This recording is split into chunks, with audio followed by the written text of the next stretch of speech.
Hello everyone, welcome back to a new video. So I want to do another test with the Terra Flora technique and I'm quite curious how this is going to work out. I'm also using a different resin again and I'm using the J Diction, yes. So I put 20 grams of resin in each cup. I'm using 3 different colors this time. So first my white, I added 3 drops of the pigment drops. So I think it's 1 drop less than I would normally do. Then I have here the interference pearl. It's a mica powder from Etta Art. And the third color is a silver, a metal silver. And the silver, it tends to float on the top. So with the silver, I never had that it was really dropping. It's really floating. I think it's much more light or much lighter than a gold metal powder or even a bronze or copper metal powder. So this is my experience with the silver. So I'm just making sure I'm stirring my colors very, very well. And actually it's also the first time I'm using the J Diction resin.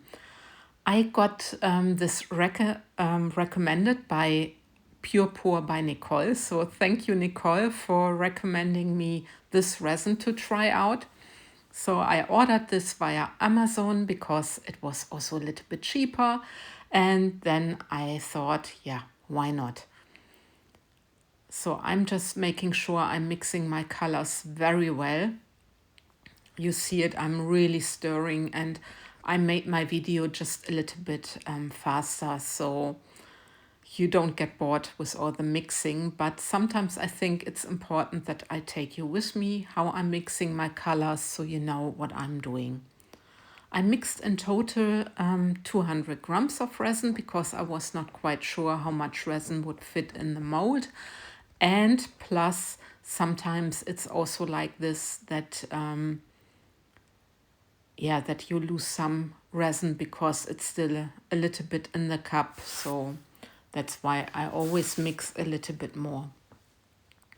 So now I just take my sticks, my popsicle sticks out of the cups, but I'm stirring my resin very well again. And then I can see that I torch a little bit the bubbles on the surface and then I can take my mold. This time I'm going a little bit bigger and this is not the coaster mold, it's the 15 centimeter diameter round geode tray mold from Molds and Shapes. Here I added a little bit of silver leaf and some glass stones and I'm putting this into the center. And this is also, you know, inspired by Nicole Martin because Nicole, Pure Pour by Nicole, makes really beautiful centers. And in that term, I'm learning from Nicole a lot. So thanks, Nicole, because I think you're the artist who has really beautiful centers. So now I'm adding clear resin like I would do for this technique into my mold. And I let it spread till my mold is covered. There are some bubbles trapped on the bottom, so I carefully take them up. Just be careful that you are not scratching your mold. But you see now I'm going along the edges, so I get rid of all the bubbles which are still at the edges. And then I can continue with my pour. You probably saw that I was pouring the resin around the center. This is also a tip from Nicole, so that your center is not spreading straight away. So there's still some bubbles. Like I said, it's a new resin for me. So I'm testing at the moment also different resins and what effects I can achieve. And yeah, it's always fun to see how different resins work with a very similar technique. So, and now I have here my resin inks. I'm starting with the Smurf. The resin inks are from Octopus Fluids. And look at this wonderful color. I love the Smurf. It's really a beautiful color. Next color is the purple tone and it's the Wisteria. It's also from Octopus Fluids. And I'm just, randomly dropping these into my mold as well. So I hope that all the colors will work with each other. And last color is an alcohol ink, because I was looking for a sort of coral color, coral pinkish, and this is the dragon fruit.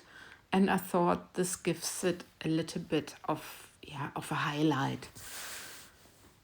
But you see that the alcohol inks are not as pigmented as the resin inks, but both resin inks and alcohol inks are in fact, resin inks are just higher pigmented than the normal regular alcohol inks.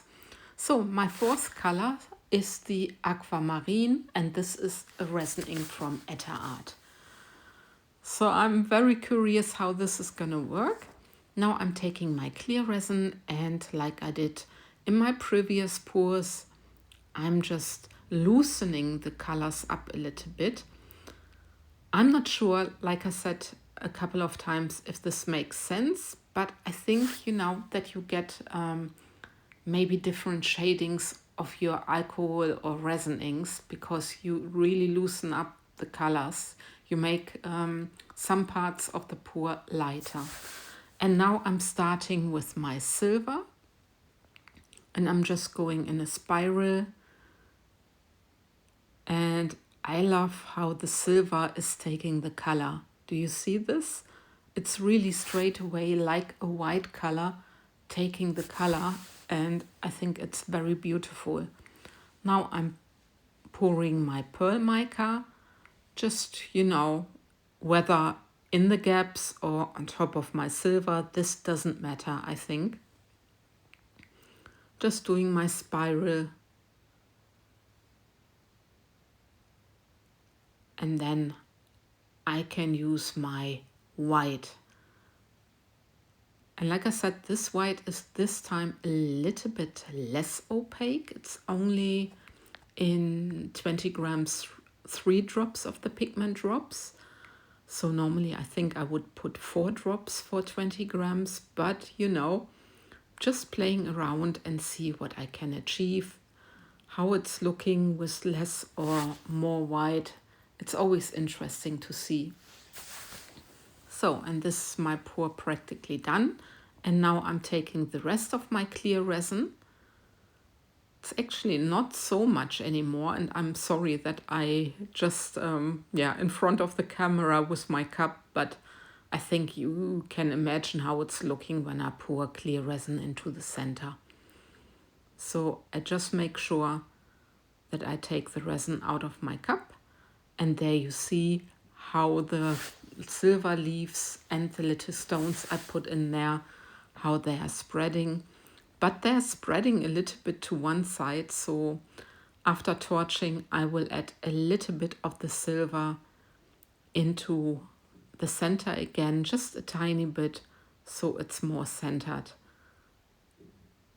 Making sure that it's not too much, I take a little bit out of my cup from the clear resin, so it's loosening up a little bit again. And then, of course, I'm hoping that my resin will make some nice patterns, but you never know. I really love the highlights with the dragon fruit color, and I hope you can see a little bit on the other side, but sometimes you don't know, because I think the most dominant color at the moment is the Smurf. But now I'm taking you down for a time lapse, just a little bit, and you see the resin is really moving very slowly, and I already made my time lapse like 36 times as fast, but it does not really move a lot. So I'm praying that something nice comes out. I love this side already. I think it's nice with the silver highlights, but I'm so curious about the other side and what's going on. What did the resin do? Yeah, it's always so, so exciting. And you see my piece was still not hardened, but I was quite curious. And look at that. It's quite colorful. I mean, some people ask me to pour more colors, so it is colorful. And look at this, look at the effects. I love this with the silver because the silver gave beautiful effects. And the center is amazing.